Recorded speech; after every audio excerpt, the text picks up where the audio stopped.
अस्सलाम वालेकुम नाजरीन, काम की बात के साथ हामिद खान अल-मशरिकी। नाजरीन, सबसे अहम बात यह है कि आपने देखा कि किस तरह से वज़ीर आज़म शहबाज शरीफ साहब ने अपना जो तुर्की का दौरा है उसकी तशहीर की है। अखबारात में और हर जगह मीडिया में करोड़ों रुपए बांटे जा रहे हैं, और यही वो मैं कहता हूँ फैक्टर्स थे, अनासर थे, जिनकी वजह से इमरान खान को बहुत ज़्यादा मीडिया की तनकीद का निशाना बनाया जाता था और तनकीद का सामना करना पड़ता था, क्योंकि वो सरकारी ख़जाने से इस तरह बेबहा पैसा अपनी तशहीर पर खर्च नहीं कर रहे थे। अभी मेरे पास तस्वीरें भी आई, मैंने भी देखा, मीडिया पे भी आया कि हर अखबार के ऊपर आधे आधे सफ़े के जनाब एडवर्टीजमेंट्स दिए गए। हर बड़े अखबार, छोटे अखबार, हर एक को नवाजा गया। उसके बाद टीवी पर पेड कैंपेन्स चलाई गई दौरे तुर्की के हवाले से। फिर उसके बाद कहा जा रहा है कि 50 से ज़ायद लोगों का वफद लेकर गए हैं तुर्की में। तो ये सब कुछ जब सामने आता है तो फिर आवाम के अंदर एक बार फिर मायूसी फैलती है कि क्या हुक्मरान अपनी अय्याशियों पर और अपने खर्चों पर और अपने ही लिए हुकूमत में आते हैं। देखें, बात यह है कि हमें पाकिस्तान तुर्की की दोस्ती पर नाज है, पाकिस्तान तुर्की की दोस्ती पर कोई शक नहीं, तैयब उर्दगान के पाकिस्तान के बारे में रिलेशन और ताल्लुकात पर कोई शक नहीं। लेकिन क्या पाकिस्तान की हुकूमत, जो खुद को कह रही है कि ख़जाना खाली है, जहर खाने के पैसे नहीं हैं और इस तरह की बातें कर रहे हैं, और उसके बाद ये कहा जाता है कि जी आज हम 50 लोगों के साथ जा रहे हैं, चार्टर प्लेन होता है, या इसी तरह करोड़ों रुपए इश्तिहारात पर खर्च किए जाते हैं और पब्लिसिटी पर खर्च किए जाते हैं। मकसद ये है कि अगर तो आवाम को आप समझते हैं कि आवाम में इससे आपकी मकबूलियत बढ़ेगी, तो मैं समझता हूँ कि ये आपकी गलती है। अवाम अब सब चीज़ों को देखते हैं और अवाम इसको पसंद नहीं करते हैं। अवाम को पता चल गया है कि आप अपनी तशहीर करना चाह रहे हैं। खुदारा पाकिस्तान के अंदर पाकिस्तान के अवाम की खिदमत करने की बात करें। मुआशी तौर पर मुल्क बड़ी मुश्किलात का शिकार है। पेट्रोल की प्राइसेस बढ़ी हुई हैं, मज़ीद बढ़ाने की बातें हो रही हैं, लोगों से अपने खर्चे उठाना मुश्किल हुआ है। आटा घी की प्राइसेस काबू नहीं आ रही हैं, यूटिलिटी स्टोर्स पर भी प्राइसेस बढ़ा दी गई हैं। तो इस हवाले से मैं समझता हूँ कि बहुत काबिल तनकीद और काबिल फ़िक्र अमल है जो हुकूमत की तरफ से है कि इस तरह की तशहीरबाजी तुर्की के दौरे के नाम पर या तुर्की के दौरे पर। और ठीक है, उसका नतीजा ये होता है कि मीडिया हाउसेस आपके ख़िलाफ़ नहीं बोलते, मीडिया हाउसेस आपके साथ चल पड़ते हैं। बदकिस्मती है हमारी।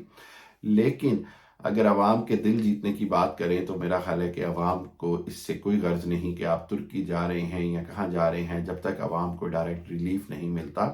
तो इस तरह की तशहीर करके हुकूमत खुद अपने लिए तनकीद के रास्ते खोलती है। दूसरी बात ये कि इमरान खान साहब के हवाले से दोबारा बात करते हैं तो वो ये नज़र आ रहा है कि उन्होंने जो पिछले 2-3 दिनों में इंटरनेशनल मीडिया बीबीसी और स्काई न्यूज़ के ऊपर जिस तरह के जारहाना इंटरव्यू दिए हैं, और जिस तरह इंटरनेशनल मीडिया अब उनको ले रहा है और इस बात पर ले रहा है कि जी आपने वो जो बयानिया पाकिस्तान में सेट किया है वो तो पूरी दुनिया में सुना जा रहा है। पूरी दुनिया में इमरान खान की ये बात की गूंज फैल रही है कि क्या अमेरिका पाकिस्तान की हुकूमत हटाने के पीछे था, और अगर था तो उसमें अमेरिका कामयाब क्यों हुआ। ये दो सवालात पूरी दुनिया के मीडिया के सामने अब आ गए हैं।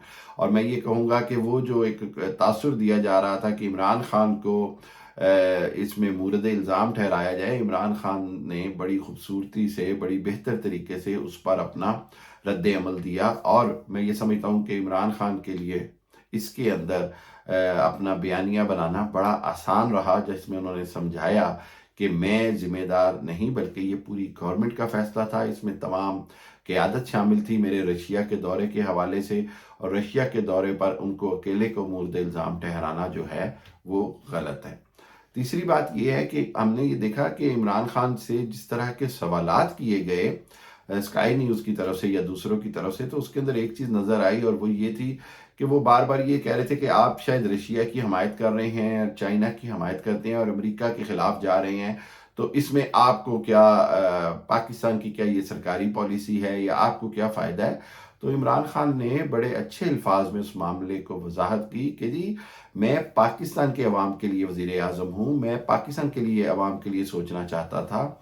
मैं ये नहीं, इस बात का ज़िम्मेदार नहीं हूँ कि पूरी दुनिया के जो मसाइल या झगड़े हैं वो मेरे कंधों पर डाले जाएं। اور دوسری بات انہوں نے کہا کہ جی یوکرائن کی جنگ ہو یا افغانستان ہو یا عراق ہو یا یمن ہو یا شام ہو، سب جگہ میں نے ہمیشہ ملٹری سولوشن یعنی فوجی حل کے خلاف رہا ہوں، اور میں ہمیشہ مذاکرات اور بغیر فوجی حل کی طرف ہی جانے پر زور دیتا رہا ہوں۔ تو عمران خان اپنے اسی بیانیے کے ساتھ میرا خیال یہ ہے کہ انہوں نے کافی کامیابی سے اپنے آپ کو ڈیفینڈ کیا، لیکن یہ ہے کہ پاکستان کے اندر کی صورتحال یہ ہے کہ اب 6 دن گزر چکے ہیں آج، اور دیکھتے ہیں کہ عمران خان آئندہ لائحہ عمل کا کیا اعلان کرتے ہیں لانگ مارچ کے حوالے سے۔ پرویز الہی بھی بار بار کہہ رہے ہیں کہ حکومت جلد سے جلد الیکشن کا اعلان کرے ورنہ صورتحال مشکل ہوتی جائے گی۔ تو کل میرا خیال آج اور کل 2 دن ہیں، اب اس میں انہوں نے اعلان نہ کیا، پھر وزیر اعظم شہباز شریف کا دورہ بھی ختم ہو جائے گا، ترکی سے واپس آئیں گے، اور ادھر سے یہ عمران خان پھر اپنے آئندہ کے لائحہ عمل کا اعلان کریں گے۔ اور ایک چیز بڑی افسوسناک ہے، پریشان کن ہے، وہ یہ ہے کہ پی کے حکومت پوری طرح ایک پارٹی بنی ہوئی ہے، وفاق اس کے خلاف ہے۔ یہ وفاق کی اکائیوں کی کمزوری کی نشانی ہے، اس طرح کی صورتحال کبھی پیدا نہیں ہونی چاہیے تھی۔ اس لیے میں یہ بار بار کہہ رہا ہوں کہ تمام ذمہ داران کو، چاہے وہ عدلیہ ہو، فوج ہو، اسٹیبلشمنٹ ہو، سب کو ذمہ داری کا ثبوت دینا چاہیے اور معاملے کو مزید خراب ہونے سے بچانا چاہیے۔ بہت شکریہ آپ کا، تھینک یو ویری مچ، اللہ حافظ۔